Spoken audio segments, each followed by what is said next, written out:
Everyone, কেমন আছো সবাই? তো আজকে আমরা চলে যাচ্ছি কলকাতা শ্যামসুন্দরী মায়ের দর্শন করতে, যেটা হচ্ছে শিয়ালদায়, সবাই জানো। তো এখন আমরা রয়েছি আমাদের বাড়ির সামনে ব্যাথুর বাস স্ট্যান্ড। আমরা এখান থেকেই শিয়ালদা চলে যাব বাসে করে, আর ওখান থেকে আমরা চলে এলাম শিয়ালদা স্টেশন। আর এই যে আমার পুরো পরিবার দেখতেই পাচ্ছেন, ভাসুর ফাসুর সবাই। তো আমরা এই ক্লক টাওয়ারের এখানে এসে পৌঁছালাম, আর আমার মায়ের জন্য ওয়েট করছিলাম। মানে আমার মা অ্যাকচুয়ালি আর কি আসছিল বারাসাত থেকে, তো শিয়ালদায় আসলে আমাদের সুবিধা হবে, তো সেই জন্য আমরা মায়ের জন্য ওয়েট করলাম। আর এই যে ওয়েট করতে করতে সবাই একটু চা খেয়ে নিল, আর আমি তো খাই না, যার জন্য আমি সবার ভিডিও বানাচ্ছিলাম। তো যাই হোক, তারপরে এখন আমরা ওখান থেকে চলে যাব। এই যে আমার মা, ভাই বোন সবাই ভাই বোন না সরি আর কি।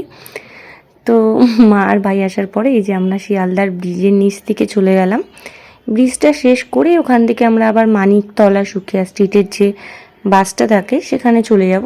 মাত্র 10 টাকা ভাড়া, বেশিক্ষণ আপনারা পায়ে হেঁটেও আসতে পারবেন।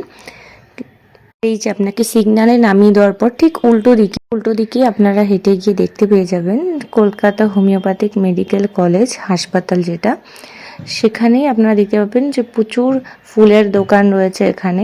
ফুলের মানে সমস্ত কিছু, মায়ের যা যা পছন্দ সমস্ত কিছু পেয়ে যাবেন আপনারা। আর এখানে যেহেতু মাকে বলা হয়েছে যে মা একটা ছোট্ট বাচ্চা মেয়ে হিসেবে যেহেতু পূজিত হয়, তো সেই জন্য মায়ের এখানে চকলেট, মাজা, সমস্ত কিছু, বিস্কুট, আপনারা সমস্ত কিছু মাকে দিতে পারবেন। আর এই যে আপনার মানে জুতো রাখার যে টেনশনটা থাকে, সেটাও আপনারা এনাদের কাছেই জমা রাখতে পারবেন, তার জন্য আপনাদেরকে কোনো টাকাও দিতে হবে না। আর এই যে ডালাগুলো দেখছেন, এগুলোর দাম হচ্ছে 50 টাকা করে, আর আপনাদেরকে আলাদা করে মালা কিনতে হবে। তো যাই হোক, আমাদের কেনাকাটার পরে এই যে আমরা চলে যাচ্ছি এখন কাকিমার কাছ থেকে হাত পা ধুয়ে। পাচ্ছেন একদম পাশ দিয়ে যে গলিটা চলে যাচ্ছে, ওটাই মায়ের মন্দিরের রাস্তা। মানে রাস্তা মানে কি, ওখানেই মন্দিরটা। তো যাই হোক, তারপরে আমার মা আবার চলে আসে আরেকটা মালা নেওয়ার জন্য। তো আমরা আবার মালাটা কিনে আমি আর আমার মা মানে সবাই মিলেই আমরা আবার যাই। তো এখানে শনিবার আর মঙ্গলবার প্রচুর ভিড় হয়, তো আমরাও সেই মোতাবেক লাইনে দাঁড়াই। আর আমরা দাঁড়ানোর পরে দেখছিলাম আরও অনেক লোক আসছিল, দেখতেই পাচ্ছেন ভিড় কতটা। দাঁড়িয়ে দাঁড়িয়ে আপনাদের অনেকের সাথেই দেখা হবে, মানে যদি আপনারা কথা বলেন তো অনেকের থেকেই জানতে পারবেন যে মায়ের অনেক অলৌকিক ঘটনা, যেগুলো আপনারা শুনতে পারবেন, জানতে পারবেন। যেরকম আমাদের একটা কাকিমার সাথে দেখা হয়েছিল, সে অ্যাকচুয়ালি 28টা শনিবার সে প্রতিটা শনিবারই অ্যাটেন্ড করে, মানে মায়ের কাছে আসেন। হ্যাঁ, তাহলে নাকি অনেক কিছুই নাকি বাস্তু দোষ, অনেক কিছু নাকি বাধা যেগুলো থাকে সেগুলো নাকি কেটে যায়, এরকম কিছু কিছু ব্যাপার আছে। তো যাই হোক, তারপরে আমরা এই যে লাইনে দাঁড়িয়ে আস্তে আস্তে করে, এই যে আমার ছেলেকে দেখতেই পাচ্ছেন, তার বদমাইশির কোনো শেষ নেই। তো তারপর আমরা ওখান থেকে আস্তে আস্তে এগিয়ে গেলাম। আর যেহেতু এটা শীতের বেলা না, তো সেই জন্য না 5টা 5:30টাতেই এখন অন্ধকার হয়ে যায় আর কি। তো সেই জন্য দেখতেই পাবেন যে এই যে এক্ষুনি হঠাৎ করে অন্ধকার হয়ে গেল।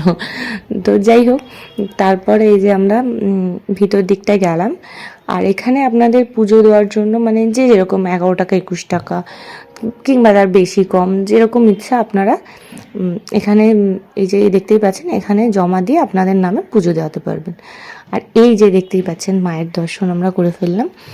আর অন্য অন্য মন্দিরে গেলে যেটা হয় আর কি, যে মাকে ঠিকভাবে দেখা যায় না, মানে জাস্ট আপনাকে দাঁড়াতেও দেবে না, 1 সেকেন্ডের মধ্যে আপনাকে ওখান থেকে বের করে দেবে।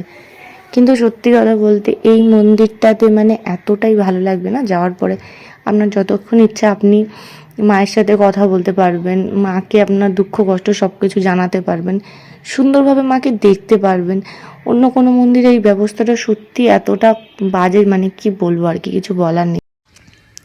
আর এই মন্দিরে পুষ্পাঞ্জলি দেওয়ারও ব্যবস্থা আছে খুব সুন্দর।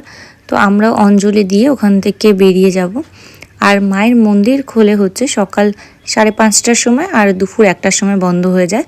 আর বিকেলবেলা 4টের সময় আবার মায়ের মন্দির খোলে, আর রাত 8টার সময় সন্ধ্যা আরতি হয়ে বন্ধ হয়ে যায়।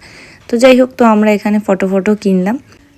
তারপর আমরা বাসে করে আবার মানে শিয়ালদা, দেন ওখান থেকে আমরা আবার বাড়ি চলে যাব যে যার। তো এই যে দেখতেই পাচ্ছ এই পুতুলগুলো, তো আমি আমার ছেলেকে দেখাচ্ছিলাম আর মজা করছিলাম ওর সাথে আর কি। ওকে বলছিলাম যে দেখ পাপা, এগুলো তোর বউ। আর সেও তো বোঝে না, তো সে আবার আমাকে বলছে যে মা বউ দেখ। তারপর ওখান থেকে যে যার মতো টিফিন করে নিল, আর আমি একটু সোহানের জন্য একটু ফল কিনে নিলাম। শিয়ালদা এত সুন্দর মার্কেট, আমি মানে আর কি দেখে থাকতেই পারি না। তো যাই হোক, তারপর এখানে অনেকেই দেখেছেন যে এই শিব মন্দিরটা শিয়ালদা একদম স্টেশনের পাশেই একটা রয়েছে। তো এই মন্দিরটা শিব ঠাকুরটা মানে মহাদেব এত সুন্দরভাবে উপরে বসে আছেন, এত সুন্দর লাগছিল দেখতে। তো আমার মা ওখান থেকে চলে যায়, আর এই যে আমরাও আমাদের বাড়িতে চলে আসি, ওখান থেকে ফুচকা খেয়ে বাড়ি চলে এলাম। তো ভিডিওটা যদি ভালো লাগে তো সবাই প্লিজ মানে লাইক, কমেন্ট, শেয়ার আর সাবস্ক্রাইব করে দেবেন। আর নতুন নতুন ভিডিও বানাচ্ছি, জানি অনেক কিছু ভুল হবে, প্লিজ ক্ষমা করে দেবেন।